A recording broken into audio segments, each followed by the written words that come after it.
He's telling me that you have items that smell like him that you won't get rid of. What the hell? What are you sniffing of his? He tells me they sniff my things. And I'm like, what are you talking about? They sniff your things.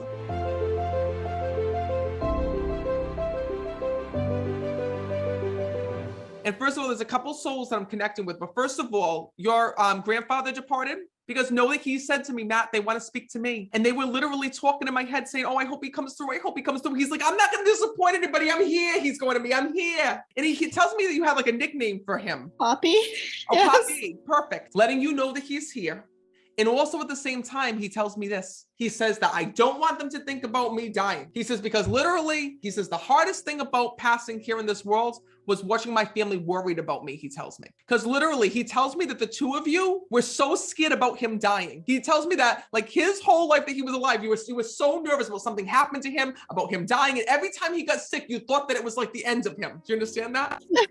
Yes. He goes, I couldn't even be scared about my health. He goes, because my daughter drove me crazy. He goes, if she could have put me in a bubble and left me there, he goes, she would have, because she was so afraid I was always going to die. Yes, so exactly. He also tells me that there was some heart issues that he was going through here in this world. And he tells me that's why you were so concerned, because when I'm connecting with your father, all I keep hearing is this heartbeat that's here. He goes, you know, out of all this craziness that she was worried about, this isn't the way that I died. He goes, I had other problems that were wrong with me. Yeah. He says, she was so concerned about this all the time. Dad, you have to check out on the doctor. Dad, check your heart. He tells me that you should drive him crazy with the medication. He tells me that literally you would line up his medication and you would make sure that he had like all of his medications lined up, that he was taking his medication. He goes, I felt like I was living in a hospital. He goes, my daughter was my nurse. That's what he tells me.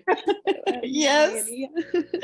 He says, and don't you know, he goes, just my luck. He goes, my heart's fine and I die of something else, he says to me. That's him. Yeah. Me, so listen, he goes, tell my daughter, that's why I told her never to worry. When it's God's time, it's God's time. That's what he's coming through today to acknowledge. I got to come over to you, Brianna, because this man loved you so much. Even though that this was your grandfather, he literally shows me that he was like your dad here in the physical, that he remembers from when you were just a little girl, watching you grow up. He says, those are moments, he says, that I treasure every single day. He says, and all I looked forward to every day was milestones with her. He was telling me that he would tell you, like, as a little kid, like, I can't wait to see you graduate. I want to see you graduate school. I want to see you graduate high school. Do you understand that? And he says to me, Matt, she made my whole world because of all the attention that you gave him, the love that you gave him, and every single thing that you did for him. He's telling me that you have items that smell like him that you won't get rid of. What the hell? What are you sniffing of his? He tells me they sniff my things. And I'm like, what are you talking about? They sniff your things. It's his jacket. I took his jacket. I says it still kind of smells like him. I have it at home, but when I first took it home, I remember putting it on and I was smelling it because it still smelled like him. He's telling me that they were sniffing stuff. Yeah. I'm like, what the hell? And then he's also telling me you kept his hairbrush. There was a hairbrush that was kept. Comb. Did you keep his comb?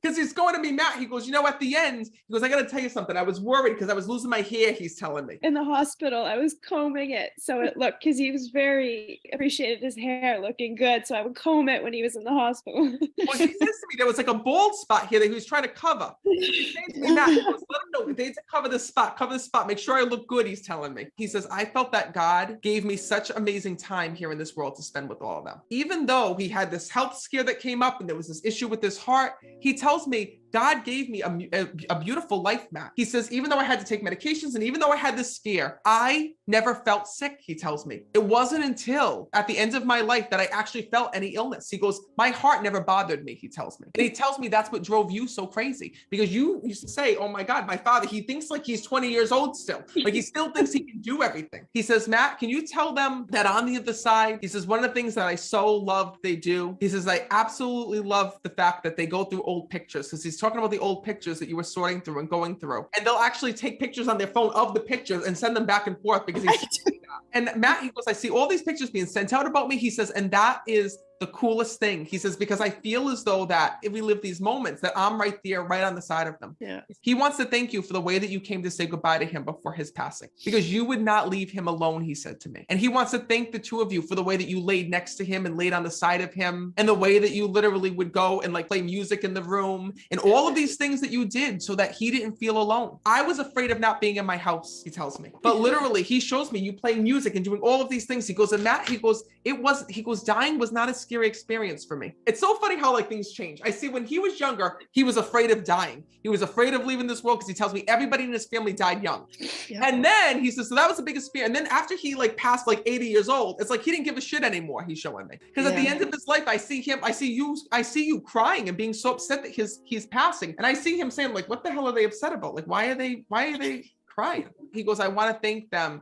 He said, for everything that they did for me. And he's also telling me that he had a room in your house. Did you have a room set aside for him in case he has to come and stay with you? He's acknowledging that, but he tells me he never got to use it. Is that true? Right. And then he's also telling me that room is now being changed. So was that your office or something? I just changed his room at his house. Okay. Because when I'm connecting with him, I felt like that he's joking with me. And I don't know whether to take him as serious or not. He was saying to me, they changed my room. They changed my room. They say they turn it into an office. They turn it into an office. And I don't know if he's joking with you, if that's like what how he was. Probably joking, but I did just change his room on the weekend. Oh, this past weekend you did it. I just did it. I just painted it for my mother. Oh my God, that's crazy. So please know that that's his way of acknowledging that. Okay, wait a minute now. I think I know what he's trying to say. I don't think that your mom wanted to keep that room the same since the time that he died, because he keeps telling me about the fact that your mom was talking about changing this room because he was sick in that room. And she felt so bad seeing him walk by that room that she can't think it can be the same room. Right. I don't want to say anything I'm not supposed to say, but I think your mother's going to drive you crazy. From what I'm hearing from him, I think you're going to be changing that room many times. I think it's going to end up being like an office because he keeps telling me that. And I didn't know why he was saying that. He was telling me about the fact that your mom couldn't stand looking at it anymore. And I think that as long as it's a bedroom, she's going to have that hurt and pain. So I think it's going to be a totally different room. That's what your father's telling me. And let me tell you something. I always trust the dead because they can see things that we don't. But know that this is also a message to her as well. He says, I'm worried about her and her health, he tells me, because literally she's been putting so much pressure on herself since the time that I died. Yeah. He says, and I want her to know that I love her very much and that what's so important is that she stays here. Because he says to me, we were together for all of our lives. He says, and Matt, she's having such a hard time where, you know, she's crying and she's upset and she doesn't know what to do with herself because literally all she did was take care of him. Yes. Yeah.